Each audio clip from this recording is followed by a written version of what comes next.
Bonjour les incarnés, je suis le devin chinois blanc, bienvenue dans l'unité énergétique de l'humanité. Ces derniers jours, j'avais envie de relire la préface du Yiking rouge, je vous montre. Alors, c'est la traduction du Yiking par les Français Javary et Faure, qui date de 2002, ma version. Et je rappelle, juste pour ceux qui prennent le train en route sur ma chaîne, j'avais commencé à lire le Viking en 2000, l'été 2000, avec la traduction jaune de Richard Willem, et puis donc 2 ans plus tard, 2002, je tombe sur celle-ci. Et là, j'ai une idée, ces derniers jours, j'ai une idée farfelue de relire la préface que j'ai pas lue depuis 20 ans. Et je me dis, là, quand même, il y a de la matière. Donc je vais faire une lecture commentée de cette introduction, principalement celle de Javary. Et ça risque d'être long, alors je ne sais pas encore comment je vais la couper, mais je vais la couper en plusieurs morceaux. Voilà. Donc on y va tranquille. Je fais la lecture et en même temps, je fais les commentaires de cette lecture. Alors, qu'est-ce que ça donne? Le titre de cette, c'est pas une préface, c'est une introduction. Et c'est un regard renouvelé sur le vieux classique des changements. Donc, Javary et Faure ont choisi de nommer le Yi Jing le livre des changements. Il y en a d'autres qui choisissent transformation, mutation, etc., ou métamorphose carrément. Donc là, c'est changement. Javary met une citation en épigraphe du Yiking lui-même, qui se situe dans la partie du grand commentaire, là où le Yiking raconte, prend sa dimension de livre de sagesse aussi. La citation est la suivante. Ce qui m'intéresse, c'est la citation, c'est la traduction de cette citation qui est à chaque fois diffère les unes des autres. Donc là, on écoute ce que Javary a traduit. La vie qui engendre la vie, virgule, c'est ça le changement. Fin de la citation. La vie qui engendre la vie, c'est ça le changement. Alors, là, la vie qui engendre la vie, on entend, on voit un circuit, une spirale, un cycle, ok, qui tourne sur elle-même. C'est ça le changement. Donc c'est vraiment pour donner l'énergie, le nom. Quand François Cheng traduit cette citation, il dit la vie engendre la vie, il n'y aura pas de fin. Alors, dans le fond, c'est un peu la même idée, mais il y a quand même des variantes de taille. Voilà. Donc là, on est dans la vie qui engendre la vie. Ça définit le cycle du changement, qui est le Yi Jing, qui définit le Yi Jing. Bon, je commence l'introduction. Texte fondateur de la civilisation chinoise. Je suis déjà obligé de m'arrêter. Texte fondateur de la civilisation chinoise. Ça veut dire quoi? C'est une phrase très pesée qui va revenir dans les 20 pages d'intro. Ok? Est-ce qu'il y a un livre qui est capable de créer une civilisation? Ça paraît aberrant. Eh bien, c'est un peu ça la thèse là. Et c'est ça qui me paraît passionnant. Ok? Donc, Chine, civilisation de l'écrit. Alors ça, même Han Sheng, tout le monde est d'accord là-dessus. Et ça fait partie de cette thématique principale-là. Texte fondateur de la civilisation chinoise. Maître d'œuvre de sa philosophie. On aurait dit que le Yiking est un architecte lui-même. Compagnon de son histoire. Moi, je pense que c'est encore plus que ça, encore plus que compagnon de son histoire. Depuis 35 siècles. Ah. Alors là, on est à 35 siècles. Ah, c'est dommage, j'ai pas repris. Je vais faire juste pause et je reviens. Me revoilà sur les 35 siècles. Alors, 35 siècles, 3500 ans, le Viking aujourd'hui dépasse largement son terroir d'origine. 3500 ans, ça veut dire que 2000 ans on retourne au Christ, on est à 1500 ans avant la période christique. D'accord. À savoir que la dynastie Zhou, c'est 1122 avant Jésus-Christ. Donc là, Javari nous parle du I Ching qui existe depuis la dynastie des Shang, S-A-N-G, S-H-A-N-G. Et c'est ça que j'avais noté les dates, mais c'est pas dans ces papiers-là. Donc on est il y a 1500 ans avant le Christ, et donc on est dans des périodes de royauté chinoise, les 2 millénaires de royauté chinoise avant les 2 millénaires d'empire. Voilà, on remonte là. On y reviendra dans les dates.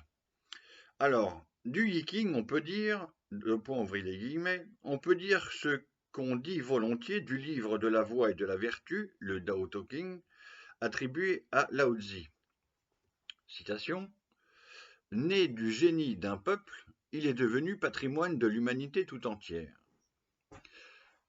Le I Ching aujourd'hui est tellement important dans toute l'Asie, enfin aujourd'hui et depuis des millénaires, donc des siècles et des millénaires, qui fait partie du patrimoine de l'humanité. Alors on va voir le visage, l'évolution qu'il a eu en Chine, vite fait, on va survoler tout ça. En Asie, il a un impact énorme, il fait partie de la culture, on voit ses signes, le yin-yang, on va y revenir. Et puis on va regarder aussi du côté occident, après on va revenir sur ce qui s'est passé pour nous sur la compréhension du I Ching. Et que j'affirme reconduire encore un peu plus loin que là où il naît aujourd'hui. On va revenir à tout ça, c'est pour ça que je prends le temps de développer. Et pourtant, voici un livre qui, même en Chine, ne ressemble à aucun autre. Oui. Alors là, c'est l'aspect du livre. Il ne ressemble à aucun autre. C'est l'art divinatoire chinois qui a été formulé dans un livre qui a existé pendant des millénaires avant le livre, qui, pour plein de raisons que j'ai déjà expliquées, on va y revenir petit à petit, je pense, a été formulé, l'art divinatoire chinois s'est formulé donc dans le I Ching, dans un livre, mais le livre, le résultat, c'est qu'il ne ressemble à aucun autre, ni en Chine, ni ailleurs, ni aucun livre sacré d'aucune autre civilisation. Alors, effectivement, quand on n'est pas... on se retrouve avec ce livre-là dans les mains, on ne sait pas quoi en faire. On essaye de comprendre et on ne comprend pas grand-chose. C'est ça la réaction la plus commune et normale. Bon, c'est pour ça que on essaye d'évoluer là-dessus. Et pourtant, voici un livre qui, même en Chine, ne ressemble à aucun autre. Il se pourrait même que, de tous les livres qui ont pu produire ou rêver les diverses civilisations, le I Ching soit le plus étrange. Étrange qui ramène à la thématique du sacré. Ok. Ni livre révélé comme la Bible ou le Coran, même s'il y a une dimension de révélation dans le I Ching, ni poème épique comme l'Iliade ou le Ramayana des hindous, sauf que poème épique, le I Ching, c'est intraduisible dans les autres langues, en français en tout cas, il est versifié, il est exprimé en langage symbolique, et il est versifié rimé, ce qui est impossible à rendre en traduction. Et on verra qu'il y a encore plus avec les images, il y a les images auditives et phoniques qui riment ensemble, donc c'est absolument impossible à traduire. Ni parcours médité comme le livre des morts tibétains, par contre c'est quand même un livre de sagesse, on va y revenir, rationalité divinatoire, c'est la pensée qu'il y a là-dedans, dans le I Ching, donc c'est simultanément la rationalité et la divination. On a le côté magique et le côté rationnel qui fonctionnent simultanément dans la même pensée. Et on peut aussi dissocier les deux, aller plutôt vers l'un, plutôt vers l'autre, ou les deux en même temps. C'est un peu compliqué, mais on décortique. Ni discours logique comme la République de Platon ou le discours de la méthode de Descartes, mais il y a quand même une logique chinoise, on va y revenir. Le I Ching se veut simplement le classique Jing des changements Yi. Les civilisations de l'Antiquité se sont donné des dieux et des codes, les civilisations modernes des lois et des méthodes. Les Chinois, eux, ont traqué l'essentiel, l'éternel dans sa forme la plus quotidienne, le changement incessant, le roulement saisonnier. C'est ça qui est inscrit au fin fond du I Ching, de l'observation de l'univers vivant. Le changement incessant, c'est l'unité qui est circonscrite dans le I Ching. Et le roulement saisonnier, on voit les saisons, les énergies, toutes les énergies de l'univers passer les unes après les autres, qui ont été identifiées, formulées et reformulées dans divers langages, codification. Le I Ching n'édifie aucun système explicatif de l'univers. Alors, ça c'est une affirmation qui me chagrine, parce que moi, quand je lis l'I Ching, il y a une explication de l'univers. Mais effectivement, dans la lecture de Javari, il n'y a pas cette dimension-là. Alors, peut-être que je vais revenir sur cette thématique, qui pour moi fait partie des thématiques essentielles. C'est celle notamment que je développe dans la vidéo qui s'appelle le miroir magique, où je montre les qualités élémentaires des éléments. Les 8 éléments qui, multipliés par eux-mêmes, forment les 64 énergies de l'univers vivant. Il y a un tableau qui est dans cette traduction-là, où les qualités des éléments sont humanisées. Et moi, je joue à vous montrer que ces qualités humanisées se retrouvent chez les humains. Si tu te regardes, tu lis le tableau, tu te regardes toi, tu dois retrouver tes qualités élémentaires. J'appelle ça qualité élémentaire parce qu'elles proviennent des éléments. Ok? Et ça ne veut pas dire qu'on n'a pas d'autres qualités. Élémentaires, les qualités là. Bon, donc pour moi, il y a cette dimension-là. Il y a un système explicatif de l'univers humain. Et il y a aussi un système explicatif de l'univers énergétique. Ok? Bon, on continue. Le I Ching n'édifie aucun système explicatif de l'univers. Sauf que 8 fois 8, 64 égale les 64 énergies de l'humanité et de l'univers vivant.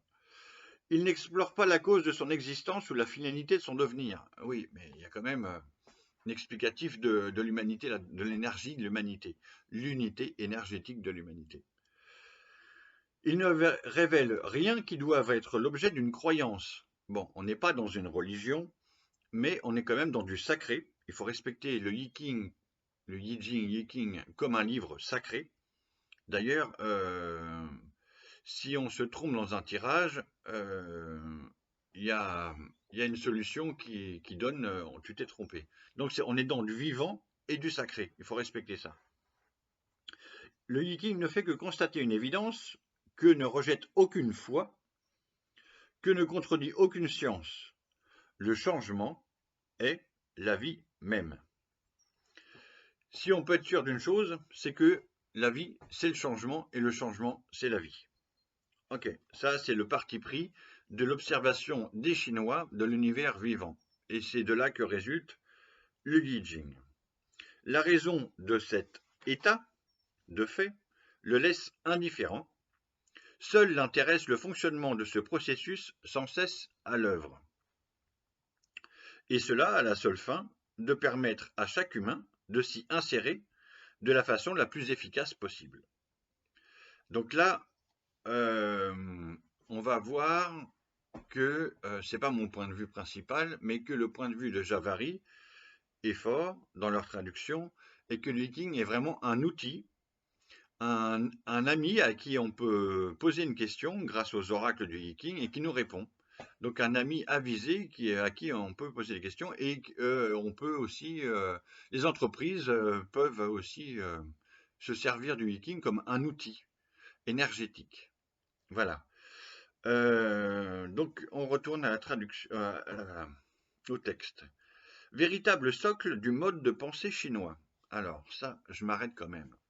Véritable socle du mode de pensée chinois.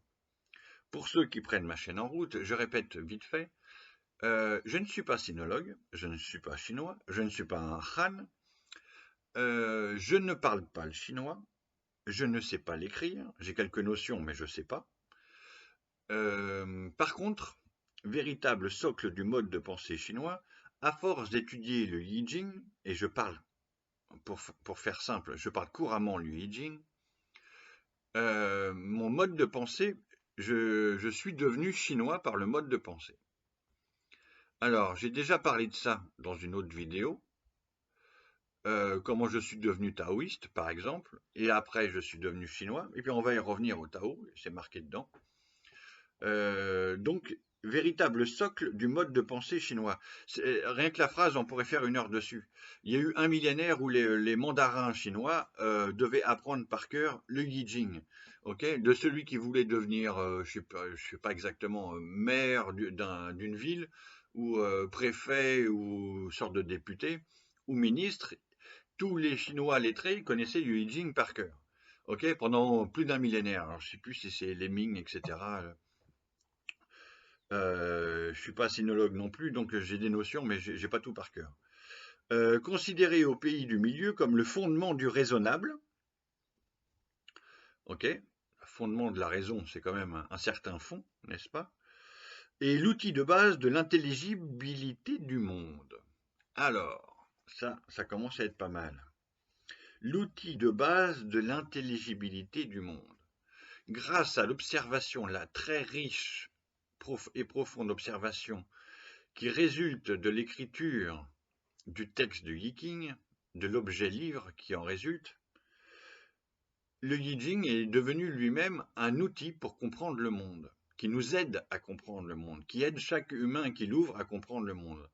Et c'est une source inépuisable de sagesse, de richesse et aussi de magie. Parce que Javary est fort, en tout cas Javary là, il veut pas parler du côté magique, mais moi j'insiste, je suis un devin, je capte les énergies des personnes parce que j'ai réussi à les identifier dans le Yiking.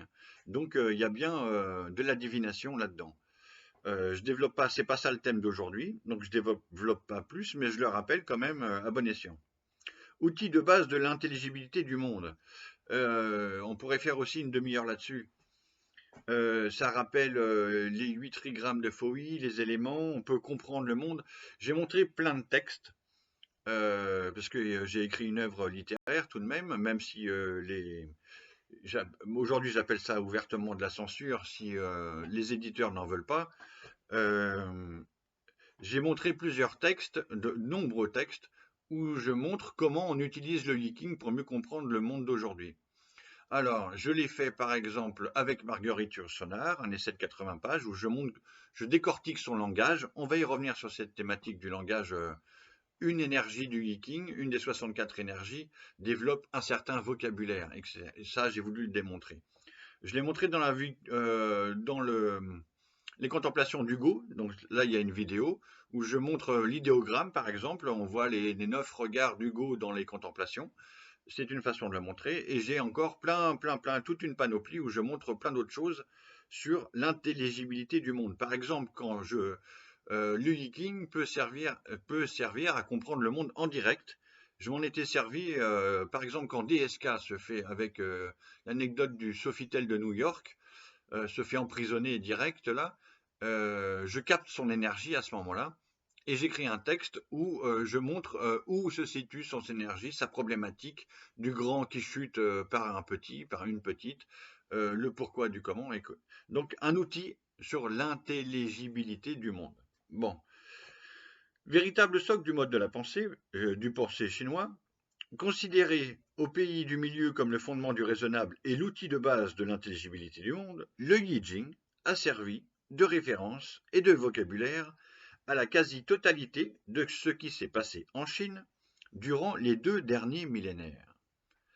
Alors, là, l'affirmation est quand même de taille. Les 2 derniers millénaires, il fait allusion évidemment aux 2 millénaires d'empire, de moins 221 avant Jésus-Christ, premier empereur, jusqu'à 1908 ou 1er janvier 1912, fin de l'empire et début d'une démocratie éphémère, mais démocratie tout de même. République démocratique de Sun Yat-sen. Ok.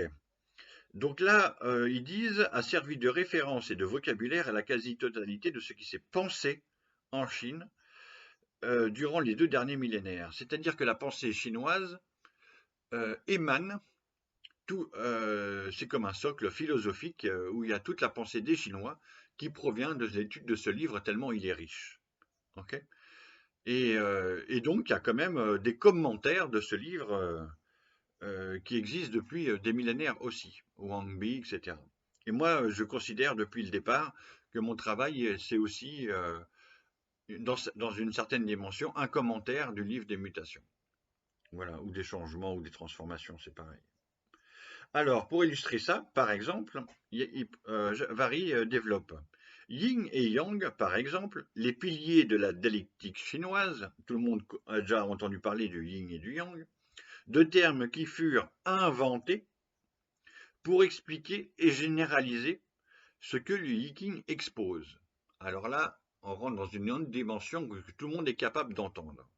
Que dit le traducteur? Le traducteur dit: les notions de yin et yang ont été inventées, il met des guillemets, pour expliquer comment fonctionne le Yiking. Ah, c'est pas le yin et le yang qui expliquent. Non, c'est un outil pour expliquer l'autre outil, tellement il est complexe et puissant et profond et vivant et immuable. Ok? Apparaissent pour la première fois revêtus de leur sens philosophique et dans les plus anciens commentaires officiels du classique des changements.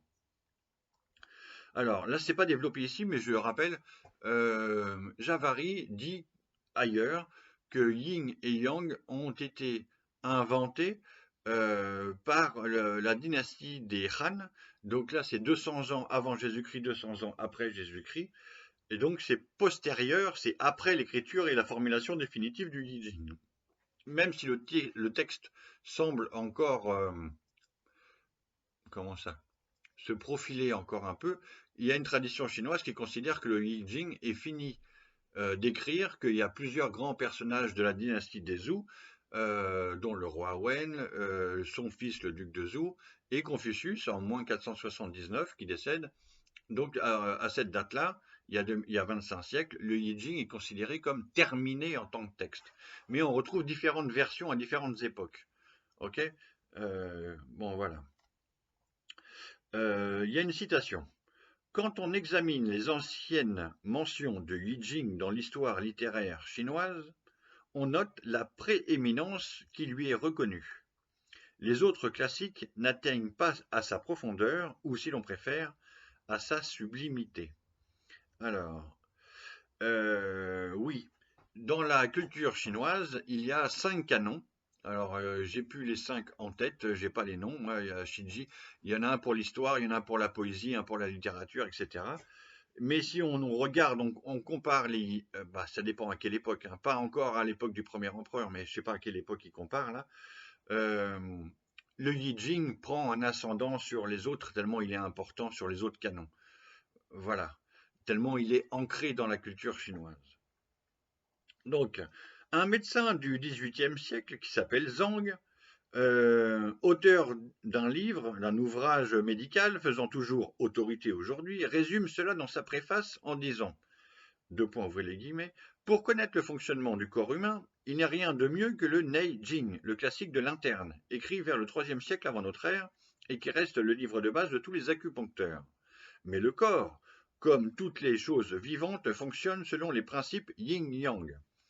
Or, pour connaître le yin et le yang, il n'y a rien de mieux que le Yi Jing. Fin de citation. Ok. Malgré cela, le texte officiel du Yi Jing ne paye pas de mine.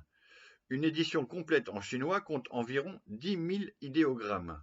Un mince cahier d'une dizaine de pages au format de ce livre, mais on pourrait sans serrer faire tenir l'ensemble complet, texte originel et commentaires canoniques, sur une seule page de quotidien. C'est là pourtant le résultat d'un impressionnant travail d'agencement étiré sur plus d'une dizaine de siècles, l'aboutissement d'une réflexion méthodique et d'une organisation minutieuse que les anciens Chinois ont commencé à l'âge de bronze, avant même de savoir écrire. Ah, alors là, on rentre dans la grande thématique. En fait, il est à peine exagéré de dire que c'est pour commencer à rédiger ce qui finalement deviendra le Yi Jing, que l'écriture idéographique a été inventée sur les bords du fleuve jaune. Donc là, Javary est en train de dire que l'écriture chinoise des idéogrammes que l'on connaît aujourd'hui a été inventée en même temps que les signes du Yi Jing voir a été inventé comme un outil de compréhension de l'autre outil qui est le I Ching, en train de se formuler lui-même. On va y revenir sur cette thématique. Je vois que c'est 25 minutes, alors je m'arrête là et je fais une deuxième partie et on verra comment c'est la deuxième partie. Alors, une pause.